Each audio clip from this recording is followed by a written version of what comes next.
when you're waiting, and we still have another 4 or 5 minutes to go before we start, you can start thinking inside yourself, inside your head, inside your memory, inside your experience.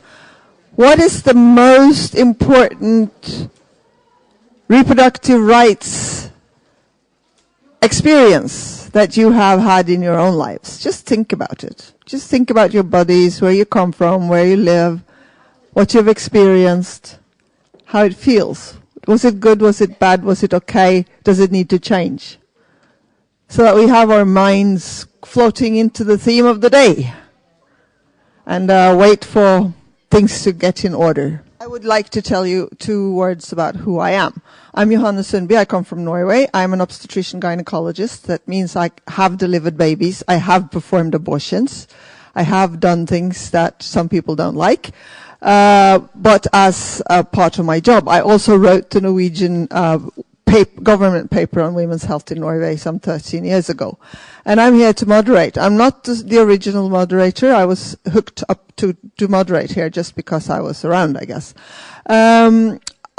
According to the mail I got about what a moderator should do, first and foremost, we should wish you all welcome. Okay, we should wish you all welcome. And I'm welcoming you now. And then there is some kind of thing with an artist, but I haven't been able to identify who and where and how. So if the artists come in, then we'll give them some room for the art. Otherwise, we will have a panel introduction in the theme of sexual and reproductive rights and the body of the woman. And I would first and foremost like the people sitting in the panel to say who they are and what they represent. So if you start. Good afternoon. My name is Jenni Julia Wallinheimo-Heimonen. I'm a textile and conceptual artist and new chairwoman of Women's Working Group in the Finnish Association of People with Physical Disabilities, Invalidförbundet. Anne-Karin Nygaard. I'm the Secretary General of the Women's Health Association of Norway, or for the Norwegian, Norske Kvinnors Sanitetsforening. Good afternoon. My name is Trine Poré Randal Larsen. I'm a chairwoman or president of Kvinderådet or Women's Council Denmark. Good afternoon. I'm Þórdís Selva Þorvaldsdóttir from Iceland. I'm here as a sexual educator for children and teens, but I also was the chairwoman of the women's shelter in Iceland up until 2 weeks ago when I stepped down, but I've been there for the past 4 years. It's a pleasure to be here. My name is Katarina Zetterström. I'm a midwife. I'm here as a member of the Swedish Association of Midwives. I'm going to talk from a midwifery perspective.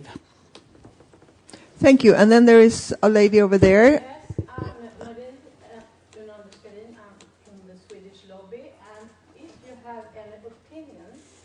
About what you have been hearing here today. I have papers where you should write down what you think, and I put this in an envelope, and it will be going until they are going to write down the end papers on Saturday. Okay. Then I still don't see anyone coming up and claiming the stage for doing a little bit of art. If somebody feels like writing a poem or playing some music, then you're welcome. Otherwise, I think we will get started. We are going to reflect on the positions of where we are today, where we want to go when it comes to moving the agenda for reproductive rights, reproductive health and rights forward.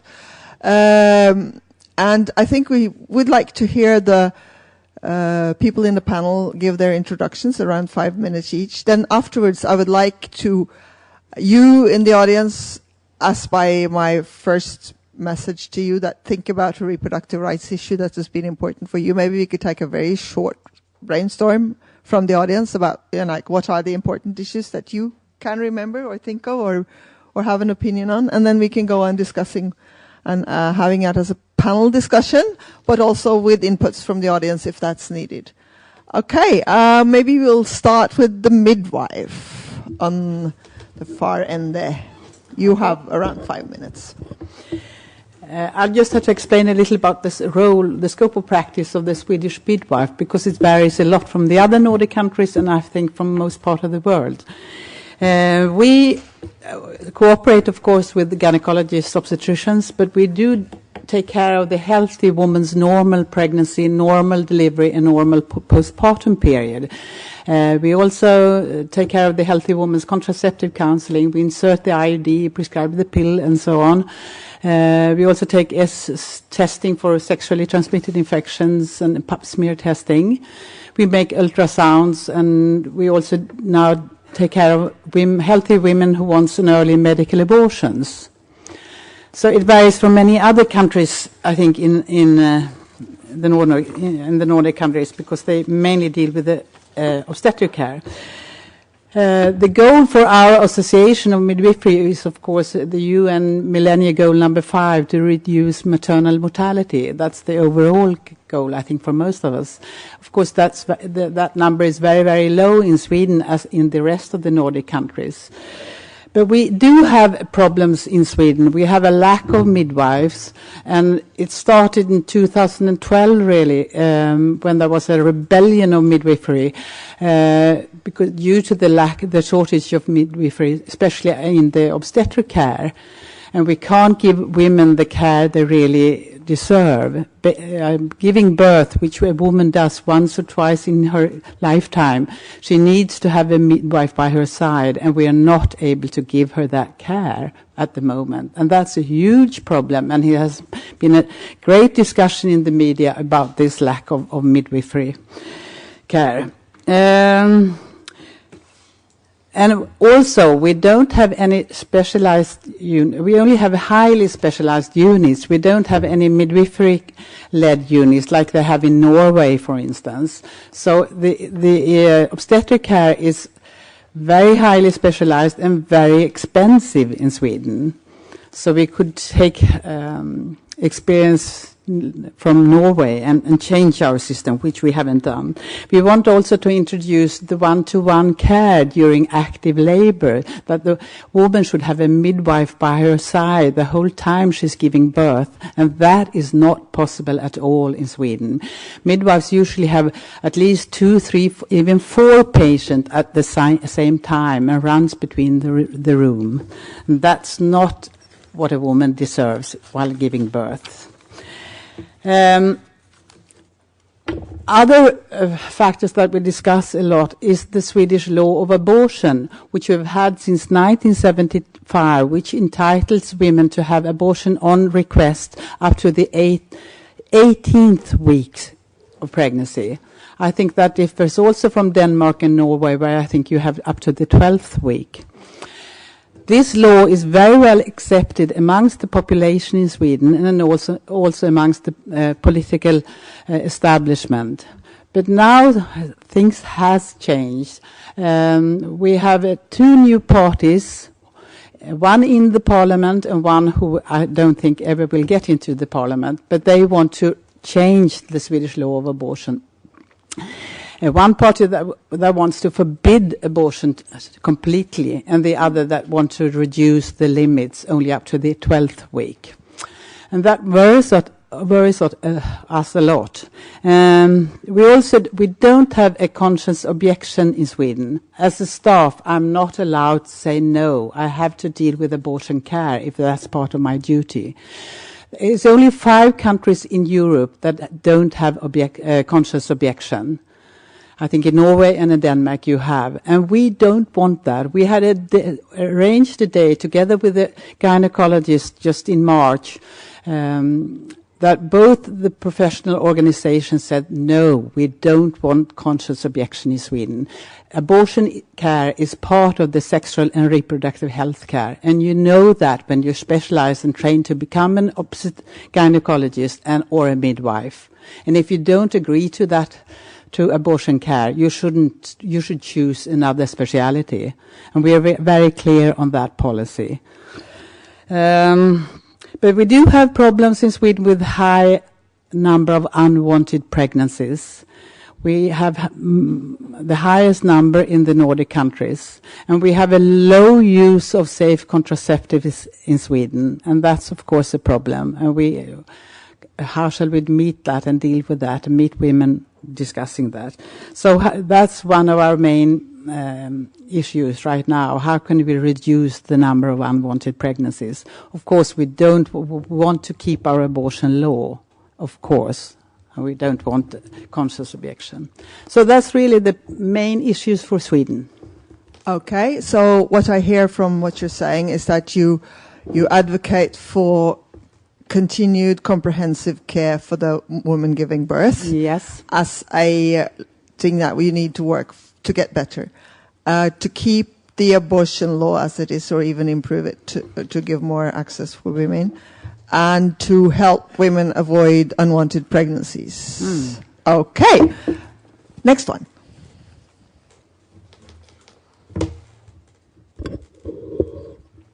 All right. Well, I'm going to have to start by saying that I'm going to be speaking, as a person that works in the field of educating youth, but there will be some triggering material. So here's a trigger warning for those who need that.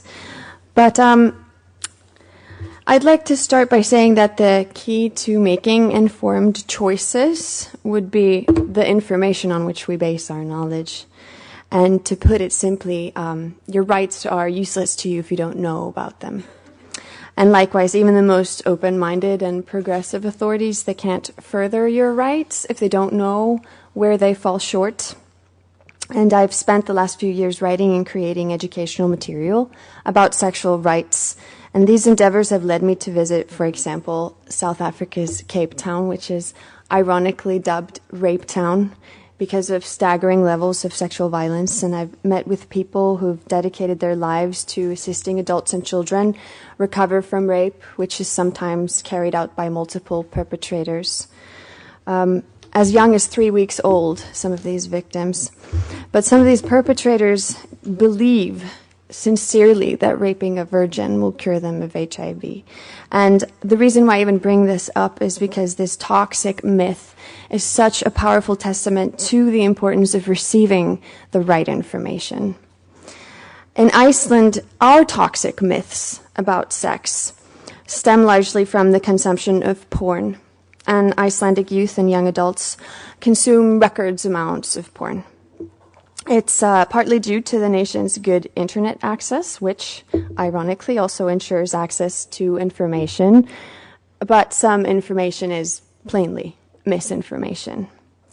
And we're not doing anywhere near enough to counter it. In many genres of porn, the line between sex and violence is completely wiped out, and it leaves the young viewer, and the average age of Icelandic children when they first see porn is 11 years old. It leaves the young viewer confused about these distinctions. And I've witnessed the heartbreaking consequences of violent porn consumption, embodied by a 15-year-old boy who was found guilty of raping a 14-year-old girl. And when he was asked why he didn't stop when she started crying, he answered, "It's normal for women to cry during sex, and besides, I didn't bother looking her in the face." Eradicating porn that portrays violence and human rights abuses, it should be our ultimate goal. But until we reach that goal, putting gender studies and quality sex education on the curriculum, on all levels of the educational system, would be a step towards eradicating harmful misconceptions perpetuated by porn. If we don't, chances are that children's sex education, and I'll say sex education in this case, is left up to the creators of films such as Rape That Anal Slut, which is sadly the case for many children today. And they deserve better, and it's our duty to ensure that for them. But if we move on to the subject of health, then I live with one of the most common gynecological conditions in the world. It's known as endometriosis. It affects up to 15% of women, is one of the leading causes of infertility. And yet, very little is known about the causes of this disease. No cure has been found. Research is lacking, and it's relatively unknown even amongst women. And after seeing a multitude of doctors for nearly a decade, I didn't get treatment until I received the necessary information to diagnose myself with this disease. And as women, we need more information about our health and how to preserve it. But we're not the only ones, because lawmakers, they also need up-to-date information. Now, Icelandic legislation defines rape as forced intercourse using violence, threats of violence, or other illegal duress. The victim's consent, or lack thereof, is not stated in the law, and as a result, it fails to protect up to 25% of victims who experience rape-induced paralysis, because a perpetrator doesn't need to use violence or threats if the victim is already motionless and mute. And this needs to change. Another urgent task is to lower the staggering dismissal rates of reported rapes, which denies close to 70% of victims a court trial. We need to rethink the law so everyone is legally protected against rape, regardless of how they react to it. Lawmakers need up-to-date information about the nature of gender-based violence, its causes and its effects. Now, having said all this, I realize that information, even that of the highest quality, is not enough without access to appropriate resources. And these resources include health services like safe legal abortion, which is under attack in European countries, democracies like Spain. It includes contraceptives and hygiene products like tampons, both of which are wrongfully taxed as luxury goods in many countries. It includes legal protection for everyone, a right to a court trial. And to close this circle, the most important access of all is to information, on which we base all of our knowledge and rights, which makes it an appropriate starting and ending point to my little reflection here today. So thank you for the privilege of your attention.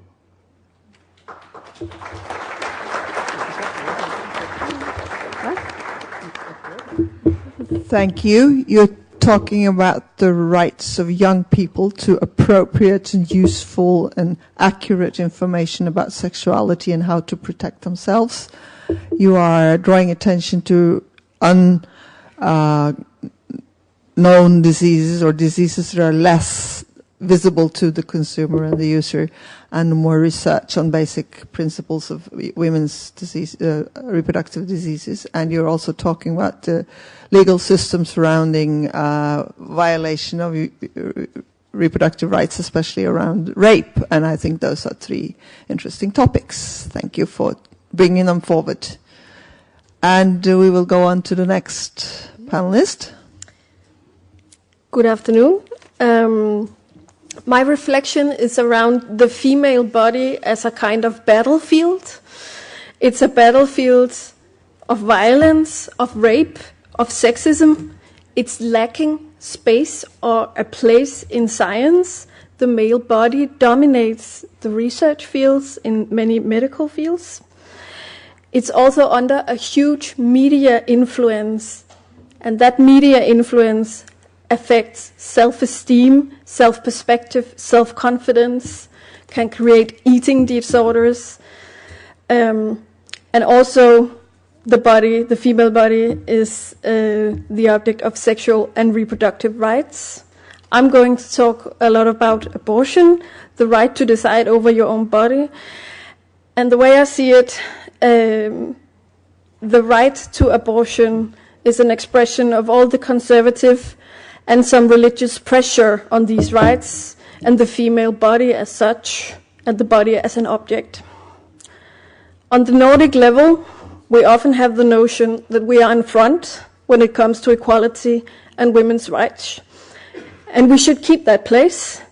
But we should also face the conservative backlash. In Denmark, not long ago, a Christian anti-abortion movement planted 16,000 crosses in a field to symbolize the dead fetuses from abortions. Their support came from American organizations. They got a lot of media attention, they got a lot of critique, but they were funded and they were very good at getting the media attention. In the end, the crosses were removed because they were considered a danger to traffic, because the passing drivers would get distracted. That was the argument, that was why they were removed. I'm very happy the crosses were removed, but it also shows what kind of arguments you have to use in order to get this kind of protest removed. In Norway, we just had the discussion about reservationsretten, and I'm sure that my Norwegian colleagues can explain a lot more about that. It just says that, again, you have a conservative, you have a religious tendency or a pressure on women's rights. I now come with a lot of examples from all over Europe. You mentioned Spain just before, and in Spain, the Council of Ministers has approved a bill that would result in dramatically restrict the right to abortion. In Hungary, you can get an abortion legally, but it's difficult. You have to consult medical staff, then you have to wait some days in order to be granted the abortion, because you need to reflect over and over if you're really going to have the abortion. And not long ago, the Hungarian government made a campaign saying, with a picture of a fetus, saying, I understand if you don't want me now, don't get an abortion, give your child up for adoption instead. And this is a government-funded campaign. There are also other examples from Lithuania, from Turkey, in Italy, where it is allowed to have an abortion, and it's been since 1978. It's getting more and more difficult. The Italian Minister of Justice says that 7 gynecologists out of 10 are conscientious objectors and totally refuse to practice it. On a global level, we see that countries with strict abortion laws have developed some kind of black markets for abortion, or you will see women travel to other countries in order to get an abortion. And the lowest rates in the world, they are in the Western and the Northern Europe, where abortion is accessible and illegal. And if you keep that in mind, the number now will probably shock you. An estimated 47,000 women die each year from complications related to unsafe abortion. So we need to focus on these rights, and we need to keep them, and we need to let women decide over their own bodies. We need to take this battlefield of the female body, and we need to continually address this problem in our own Nordic countries, as well as on the European and the global level. Thank you.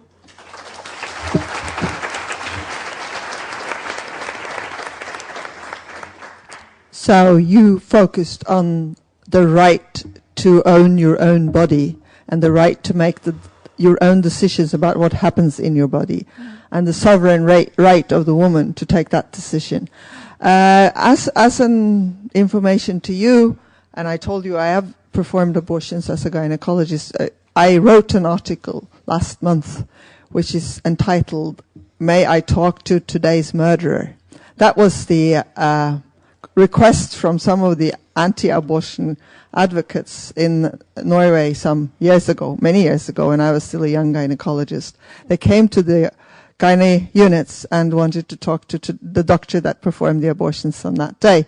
And it shows the rhetoric that's being used on what women do when they perform that self-determination on what is going to happen in their own life. It's instead of saying induced abortion, they call it commit murder. And that's the kind of language that we can be very good at talking about, that we don't allow that type of language to exist in a language of women's bodies. But thank you for bringing that specific issue forward. And we go to Norway. Thank you.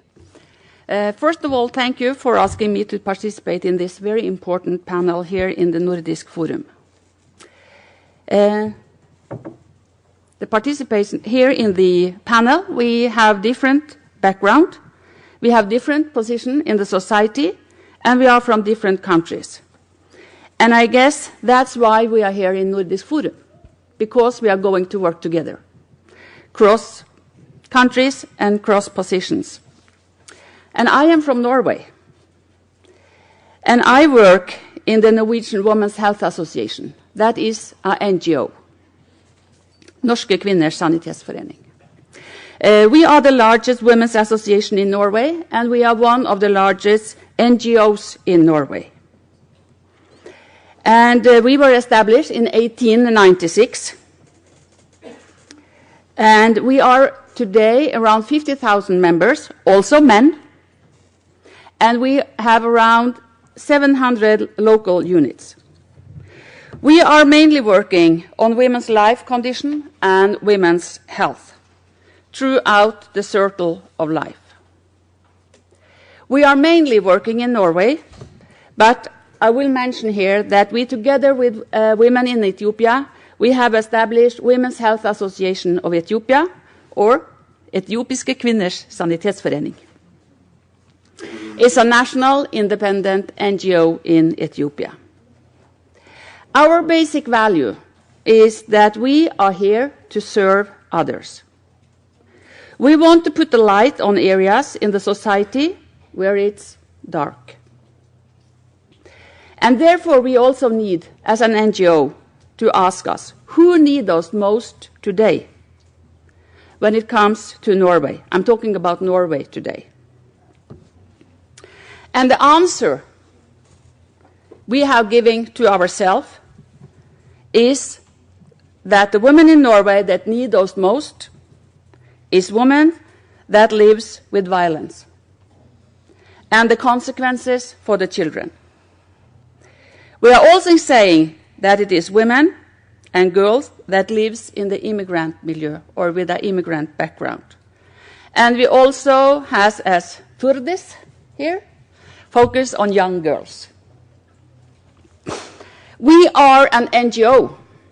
That means we are not a part of the government, we are not a part of the authorities, we are not experts, we are not medical experts. So that I want to point out, what is the role of NGO in this question that we are raised here on Nordisk Forum? And what kind of role can we have in the Norwegian society in 2014? And at least something that we can do is we can set the agenda. We are one of the largest NGOs. We can be a voice in the society. We can be an activist. We can be a social entrepreneur. We are giving money to research on women's health so we can produce knowledge. And we can give care and help to women and girls that need us most. And we can cooperate with the government, with other NGOs, the private sector, and other partners that share our goals. In front of the Nordisk Forum, we got a paper that says something about feministiska överenskommelser och krav. That's why we are here. And that's why we have the rapporteur here also, I think. And there is a chapter in this överenskomst och krav that has focus on women's, girls and body. That also is the issue that we are discussing here. And my comments is, due to the paper, that it is important that we understand that women's health and sickness is more than the bikini medicine. In Norway, we need more focus on that, and we need a new national strategy on women's health. There is a lack of knowledge when it comes to women's health, so we also need a research program in sex and gender. And as my neighbor here focused on, we must never believe that the fight for the right to abortion is won once and for all. And you mentioned the big discussion we have in Norway this year about the reservasjonsretten. We are also, when it especially comes to young girls, but all of us, we are worried about the focus on the perfect body. And as we said in Norway, in our association, we call it the skjønnhetstyranniet, the tyranny of beauty. And especially the effect that this have on young girls. When you get silicone when you are 15, and you're starting to use Botox and Restylane at a very, very young age. And they got sick of it, and it's a very, very sexual pressure on the young girls in Norway. And on this issue, we are working as an NGO together with the schools, and we have girls' conference, and to inspire girls to learn you are good enough, and to learn young girls to take the leadership in their own life. I agree that violence against women is a part of this chapter in the paper. This is a hidden problem and a taboo in our country. At the political level, we have many plans. We have had that for the last 10 years at least, but there is a lack of action. Our association, therefore, wants to have a leading role in breaking the silence when it comes to violence against women. Violence against women is a global pandemic, and we are saying, therefore, this is our job number one. What can we do as an NGO? We are breaking the silence. We are having conferences all over the country, and we are working together with other partners on this area. And therefore, in Norway, we have the Red Button campaign.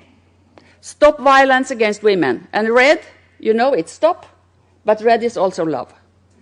So as many of my colleagues are here today, and when you leave, I hope every one of you will have a red button when you go out of this side event. We are financing research on violence. We have also, because in the political area, they have said that Norway, we need a national website, information website. That was also, you don't know how to find out things if you don't know where to find it. That we should need a website for people that have been raped and sexually abused. The government has not developed it, so we have done it. Now we are working together with the government to set it up. This is just a few examples how we as an NGO can set the agenda, work together, and how we can have an important role in women's health today and in the future. Thank you.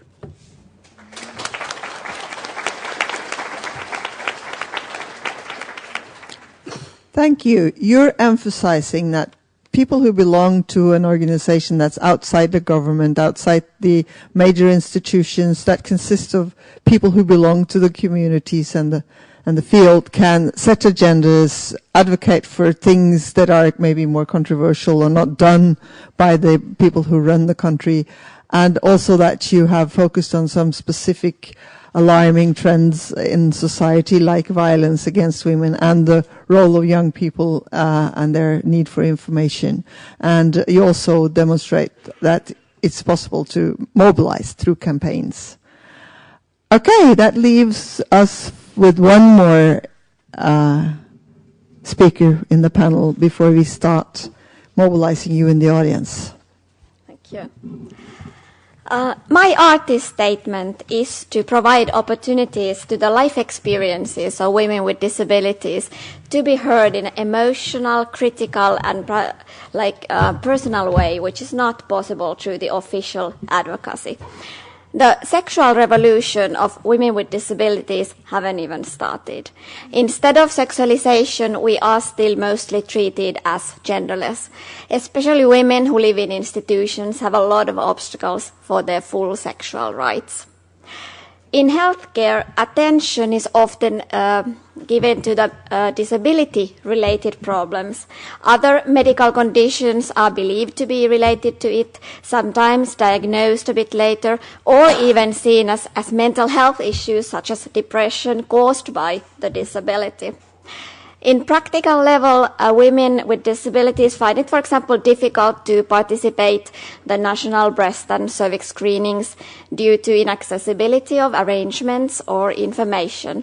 And because poverty is a real issue, so women tell that they skip screenings because journeys by taxi to the healthcare are only covered in cases of treatment, not prevention.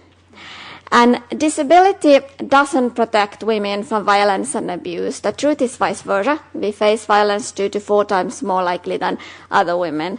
But the services for the victims are rarely accessible. In general, Finland don't have enough shelters, and from those we have, only 3 are accessible. But there's a lot of hidden structural violence. We have been thinking that in all beautiful action plans, it says that the society should improve our dignity, it should empower us to find our abilities and strengths. But in reality, we are actually forced to sell our privacy to several authorities every 2 to 5 years in order to get money and services. In practice, it means that we have to give our full medical reports to several authorities with self-written descriptions how we pee or poo, or do we use diapers or need someone to put a spoon into our mouths. And this practice is actually teaching young women and women in all ages to define their bodies as a list of faults over and over and over again. And how this practice actually affects our self-image or our view on our sexual attractiveness is an interesting question. I hope someone will do a research about this. We also have challenges in reproductive rights. Attitudes towards pregnancy, so women with disabilities aren't always supportive. Women tell that they have, for example, been pressured to use contraception, even it should be one's own choice. And recently, there's been more and more cases where couples with disabilities have also been discriminated in infertility treatments. Disability have been considered as a threat to the child's well-being and development, such as abuse of alcohol or drugs. But there is no evidence that a parent's disability itself exposes children to neglect, abuse, or even bullying. Adoption should be an equal choice for us too, but in Finland it's always denied. But briefly, I just want to say that it's unfair. It's unfortunate that women with disabilities are usually just a mention in the list of vulnerable groups. All branches of society need more information about our challenges and sexual rights. Our bodies are precious and beautiful, and they should not always be uploaded with negative connotations. Everyone's body can provide great pleasure.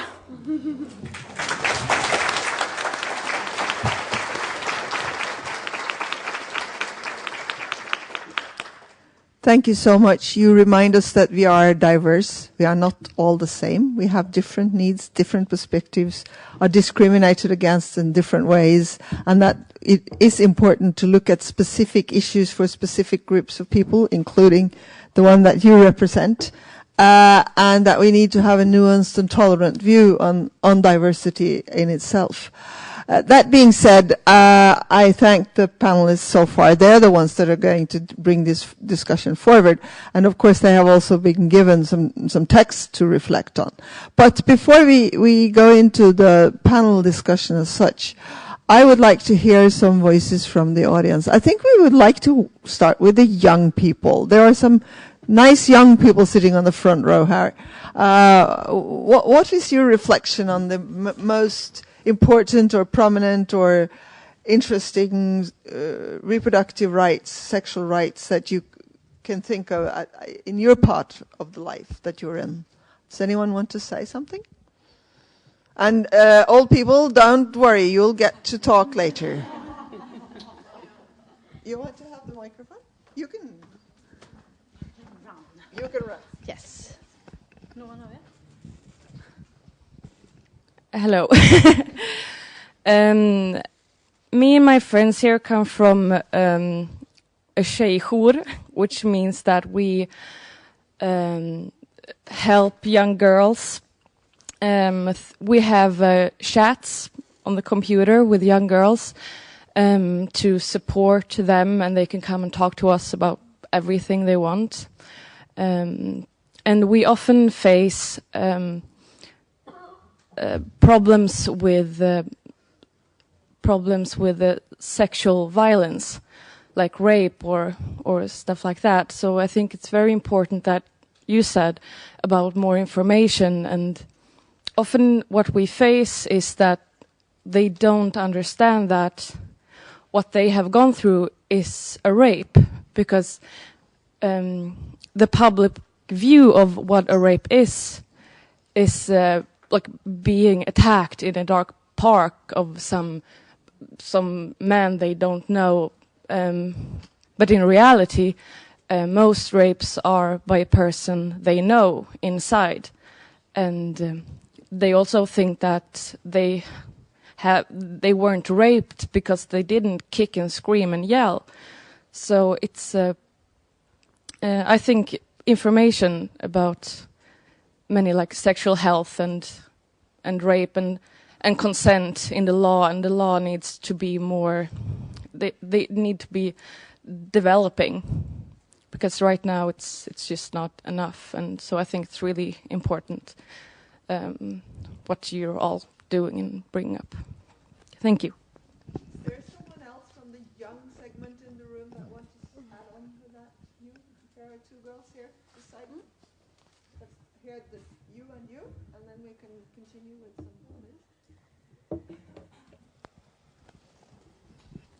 others. Hi, my name is Susanne, and I'm also from the Women's Medical organization, Kvinnors Läkarförening in Sweden.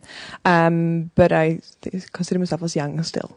And I think one of the major issues, I've also worked a lot with sex education, especially in Lund among the students, is that most people, regardless of ability or age, or if they're trans or cis persons or gender or anything, they don't know their rights and they don't know that their body is their own. So you accept a lot of violence, a lot of discrimination, a lot of views that maybe you shouldn't, because you don't see that you have the right to decide over your own body, over your own life, and you don't feel often that you can actually make a difference. So if you've been raped or assaulted, you feel more like, okay, but that's normal, it happens. If I go out at night, it's okay if someone grabs me and does things to me, because that's what happens. And I think that's a major issue, and it has to do with knowledge and also learning that there are human rights and they should be followed.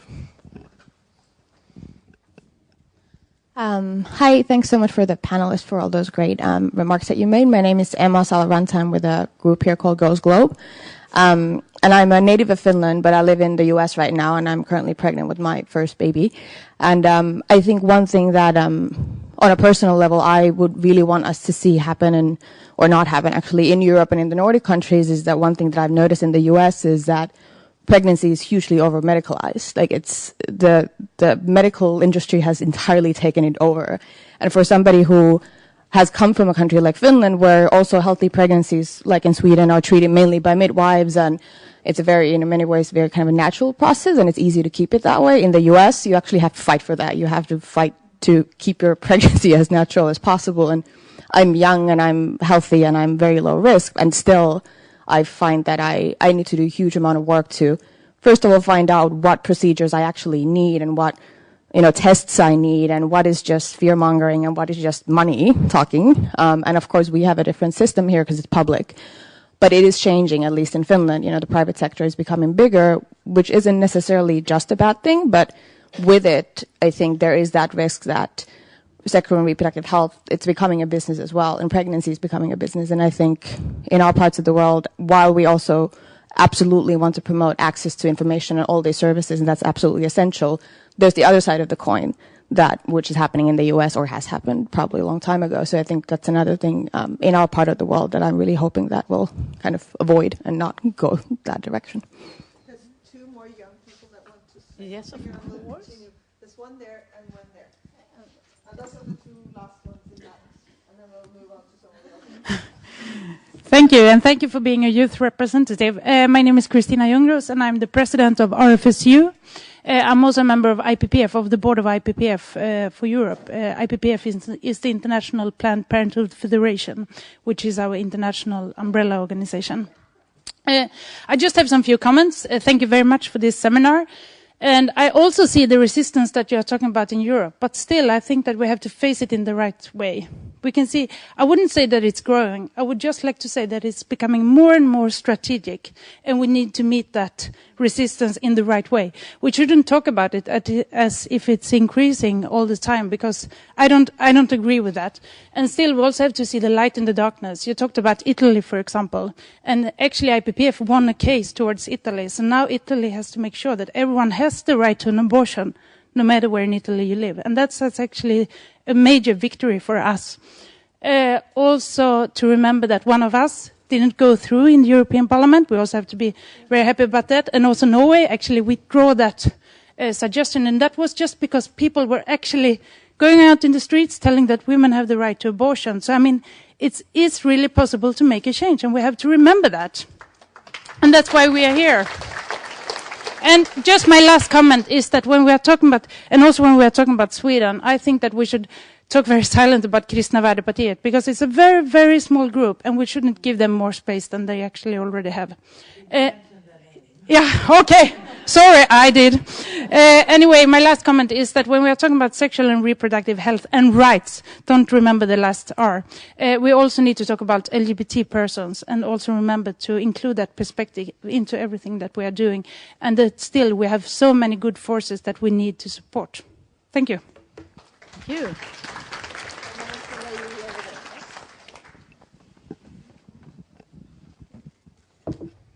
I'm also very happy to be young still.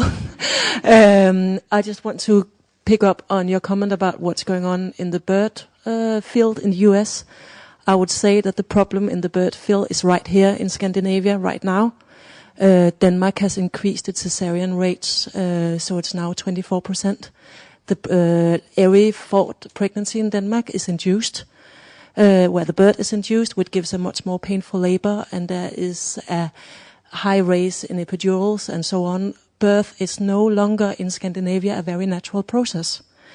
And natural, what does it mean? But it means that the lack of care, the lack of midwife-related care is taking over, but a much more medicalized care and a much less personalized care, which is very much based on a regime of risk, where women today enter motherhood in a state of, isn't there something wrong? Shouldn't we treat you in some way? Which I think risk of make motherhood a very fearful business. I see a generation, my own generation of young mothers, going into motherhood in a state of fear that something happens to the baby. And I see the hospital pushing in that development very far. And I think we need to discuss these things in a feminist perspective. I think it's interesting that there's always been a link between strong midwives and strong women's rights. And Scandinavia used to have a tradition of strong midwife. That's no longer the case, at least in Denmark.